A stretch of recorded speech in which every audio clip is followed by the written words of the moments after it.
ओडिशा सरकार ग्राम उन्नयन विभाग तरफ भद्रक जिला चांदबाली ब्लॉक भाटपड़ा पंचायत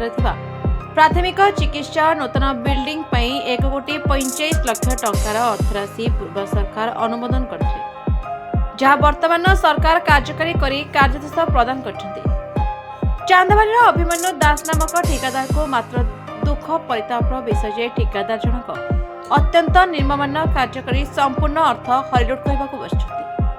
एवं एथिरे सहयोगी साइछन्ती विभागीय जंत्री जहाकु नै भाटपड़ा पंचायत रे देखबाकू मिछि जन असंतोष। भद्रक जिला चांदबाली ब्लॉक भाटपड़ा पंचायत रे चलुवा 1,45,00,000 टंकार काम को नै अंचलवासी प्रश्न उठाइछन्ती जहा अत्यंत निम्नमान कार्य हेउछि। ग्राम उन्नयन विभाग तरफ 1,45,00,000 टंकार भाटपड़ा रे प्राथमिक चिकित्सार उन्नतीकरण कार्य तथा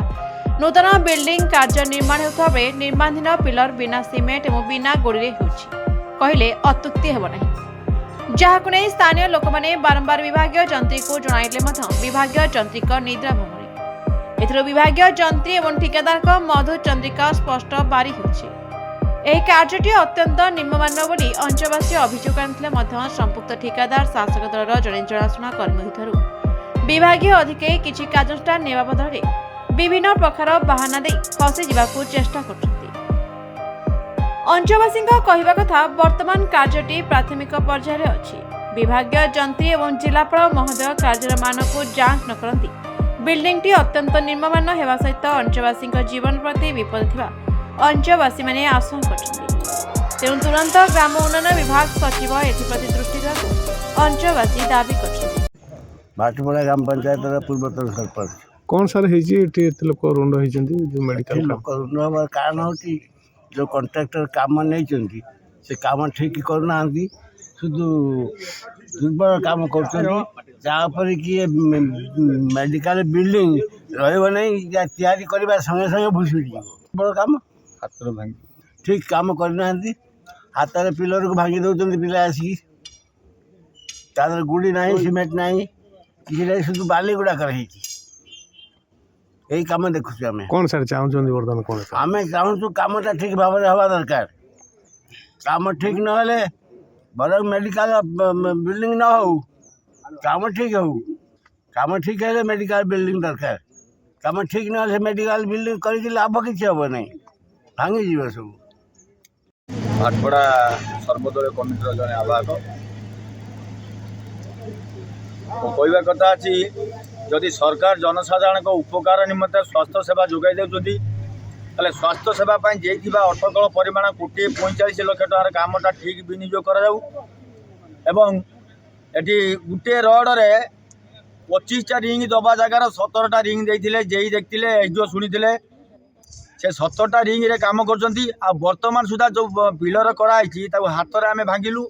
आज्ञा से सब खंड खंड भांगी जाऊँगी। अच्छा एमाने कॉन्ट्रैक्टर एवं एसडीओ जेईकर मधुर चंद्रिका रोची जे कि 1,45,00,000 को 45,00,000 काम करी 1,00,000 को सेमाने आत्मसात करेंगे यहाँ हूँ प्रकृतर उद्देश्य ये कथा कहबे बोली भावी से मन बुली काम करुँच एवं जो भली हिसाब से पिलर छिड़ा होती गोटे वर्ष कि 2 वर्ष मेडिकल भुसुड़ी जदि तदंत करा आम एसडीओ महोदय जिला प्रशासनिक अधिकारी की कहूँ प्रकृत तदंत करा जाऊ आ ठीक हिसाब से भाटपड़ा नुहे ये 5टी पंचायत निर्भर करुँच मेडिकल उपरे काम ठीक आम नबू आ ठीक हिसाब से करा जाऊ जदि करा न जाए काम अनिर्दिष्ट काल बंद रहिबो। भाटपड़ा ग्राम पंचायत जनसाधारण कौन कहे आज जो एत सारा लोक रुंड होती काम निम्नमान रोच मेडिकल को आम जीवंत मंदिर कहले अत्युक्ति हेबनी प्रथम कथा। द्वितीय कथा हूँ जो पुराना मेडिकल थिला जो पुराना मेडिकल को भंगा जाए जो नूतन गृह निर्माण करा जाउची एथिरे अटकल मूल्य 1,45,00,000 बोलिकी आमको आम मेडिकल जी अच्छा मिश्र बाबू आमको एक कागज कलम भी आमको देखई किंतु एबे जो काम होउची ये कामर पूरा अनियमित काम होउची जहाँ को माने माने कहवा भी संभव नुहे। तृतीय आम एठी एसडीओ सार को जो माने जंत्री अधिकारी अच्छा एसडीओ सार को 4-5 थर फोन कला परे मध्य आम साथी बसबे जे कामटा किमिति कौन भल रूप हो पार जेहेतु ये गोटे 4-5टी पंचायत लोक मैंने ये मेडिकल उपर निर्भर करुँच मेडिकलटा किमिति दीर्घ दिन धरी तिष्टि रहिबो मेडिकालटा केମିତି सुरुखुरुरे भल काम हम लोक मैंने सेवा पाइपर और भल घर कम हम से आम एसडीओ सार को 4-5 थर कल कलापर से आम सहित बसापी नाराज 4-5 थर टाइम एक्सटेंशन करुँच जहाँफल जो कंट्राक्टर जो लोक मानू नहीं काम करुच्ची से काम ठीक होनी जो ଆପଣ ଭାବୁଛନ୍ତି କି ଏସଡିଓ पूरा एठी सरकारी जंत्री एसडीओ जेई एवं कंट्राक्टर मधुचंद्रिकार ये काम चली केमिति ये काम को बाटरना करी 1.45 लाख टंका को केमिति बाटमरणा करेंगे से उद्देश्य से आम जनसाधारण को आसी बुझौना कि एस्टिमेट दौना कि जे काम केमिति हम किपरि रूपे परिचालित हम आमे माने निजे एठी अनुभव करि पारुछु जो जगार पिलर हवा कथा से जगार पिलर होनी माटी ऊपर पिलर ठिया होउछि यही सब असुविधा जो आज जनसाधारण चाहते ये कामटा को ठीक रूपे परिचालना करा जाऊ जेपर्यंत ठीक रूपे परिचालना करा न जाइछि से पर्यंत ये काम बंद रहिबो। Chandbali Suryakant Mahant report the Republic Odisha 24 news.